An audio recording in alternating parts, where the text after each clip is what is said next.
Israel Adesanya says he made history in his fight against Du Plessis. On Saturday night, Izzy came up short in an entertaining back-and-forth battle against fellow African DDP. After the loss, Adesanya showed up at the post-fight press conference to handle his media duties. Instead of feeling sorry for himself, he joked about making history twice that night. With a smile on his face, he made a couple of lighthearted jokes as he took the defeat with grace. He explained, "I feel like I've still made history tonight. I've never lost 2 in a row. I lost my fight in the worst fashion. It's my first time getting submitted too. Another bit of history. Wow, amazing. I just keep doing it, bro. I'm just fucking great at this." Alex Pereira wants a showdown with Dricus Du Plessis. After losing his middleweight belt to Adesanya in a devastating fashion, Pereira is eager for a shot at reclaiming his title, this time against DDP. In a post that set the internet abuzz, Powhatan took to Instagram, sharing a picture of himself watching last night's main event with the caption,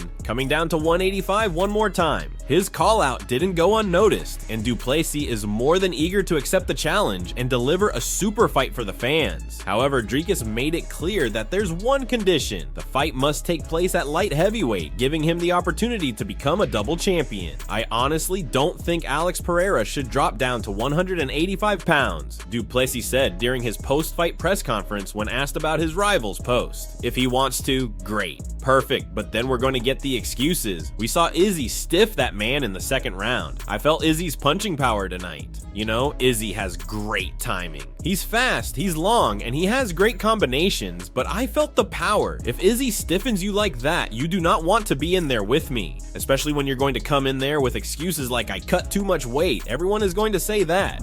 Dricus Du Plessis remains the UFC middleweight champion after overpowering Israel Adesanya, beating Izzy physically and mentally, cementing his victory in one of the most intense grudge matches we've seen in recent years. The fight was fueled by months of escalating trash talk between the two, with tensions reaching a boiling point when the Nigerian-born New Zealander, Adesanya, was brought to tears during the pre-fight press conference. "I came here to die with this belt," DDP told Daniel Cormier shortly after Adesanya's tap out. "Here I am, and still baby. Tonight, Africa would have won regardless," the champion said, before proclaiming it South Africa's night. "I have the ultimate respect for him.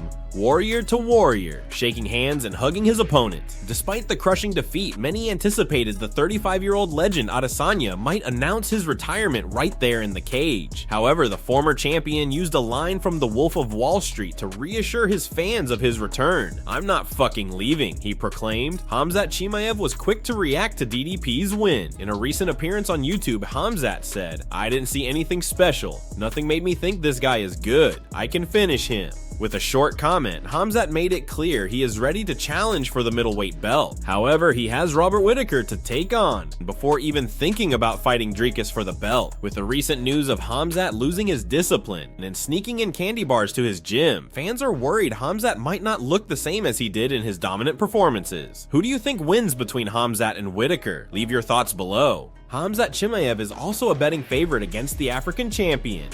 Dricus Du Plessis is willing to defend his middleweight title against Sean Strickland in a rematch of their previous title fight, but believes Robert Whittaker is more deserving. At the post-fight press conference, DDP was asked about the opponent he had previously defeated for the title and whether he expects the trash talk with Strickland to get personal again. "I don't know," Du Plessis said. "Does he want to cry again?" Luckily for Dricus, the middleweight division is full of top fighters right now. At UFC 308 in October, Robert Whittaker will face Khamzat Chimaev in a highly anticipated co-main event. This will be Whittaker's third fight of 2024, following his win over Paulo Costa at UFC 298 in February and his first-round stoppage of Ikram Aliskerov at UFC Saudi Arabia in June. DDP shared his views on who deserves the next shot at his 185-pound title. He supported the fighter he defeated at UFC 290 in July 2023 to earn his own title opportunity. DDP said, "Whittaker deserves the shot. I think he's being done over. Whittaker beat Costa. Sean Strickland's only saving grace is the fact he went to decision with me. That's it. Robert Whittaker beat Costa in a more spectacular fashion, I believe, than Strickland did. Then Whittaker steps up to fight Khamzat. Khamzat pulls out. Whittaker fights a nobody in the sense of Aliskerov is not in the rankings. He can only lose. And it's a great fighter. Ikram is an amazing fighter. He's really good. Whittaker makes it look like he's fighting an amateur.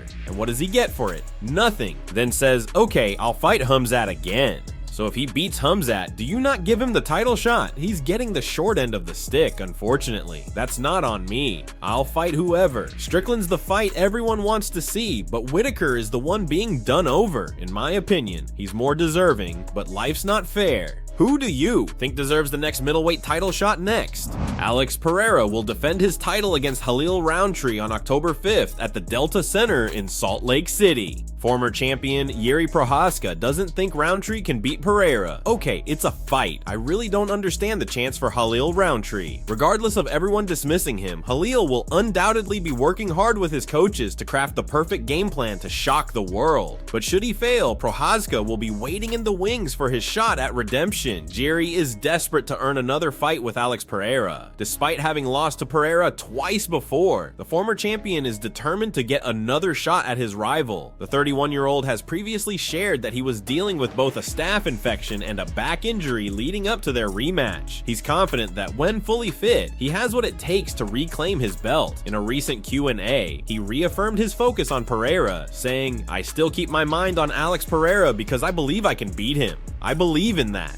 My honor is telling me to stay at light heavyweight, fight another guy, win the next fight and the next fight, take a title and show my best. Last time, I think I showed my worst performance in my life." Jiri isn't the only light heavyweight who wasn't happy hearing recent news. Former champ Jamahal doesn't like the fact that Rountree is getting rewarded with a title shot after serving a suspension for using a banned substance. Can't believe what I just saw announced. So a guy pulls out of a contender fight because of failed drug tests for a banned substances and gets rewarded with a title shot? This is terrible for the sport and makes the rankings completely pointless. Rountree's most recent performance came in a knockout over one-time UFC title challenger Anthony Smith, which marked his 5th win in a row overall. That led to the matchup being booked against Hill, but ultimately neither fighter actually ended up appearing on the card. After being pulled from his fight against Jamahal at UFC 303, Rountree posted a detailed message taking responsibility for his mistake. He admitted to notifying the promotion about ingesting a banned substance before the positive drug test came back. Rountree received a 2-month suspension, but his penalty from the Nevada Athletic Commission could be more severe. He's already served a temporary suspension that exceeded the UFC's anti-doping policy requirements. This situation is particularly frustrating for Hill, who was the UFC light heavyweight champion before a torn Achilles forced him to give up the title while he underwent surgery. Hill's return in April ended with a knockout loss to Pereira, and he later tore a meniscus in his knee, which kept him from fighting as planned in June.